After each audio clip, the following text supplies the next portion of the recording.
লেবুর মতনই এইরকম লেবু না, আগে আমার মামার বাড়ি মানে দাদুর বাড়িতে একটা গাছ ছিল বুঝলি, এইরকমই ধরনের লেবুগুলো হতো আর এরকম লাল হতো।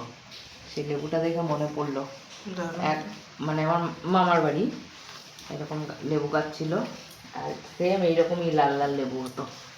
কি সুন্দর লেবুটা, আর খেয়ে বুঝতে পারবো টক না মিষ্টি। খাও তো একটু। আমি আর খাবো না। মিষ্টি মিষ্টি গন্ধতেই বোঝা যাচ্ছে।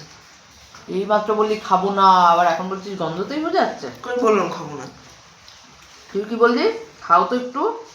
হ্যাঁ খাও তো একটু, খেয়ে দেখো। আমি খাবো না, আমি এখন খাবো না। আমি যেই বললাম মিষ্টি তুই দেবো। লেবু দাও তোকে? হ্যাঁ।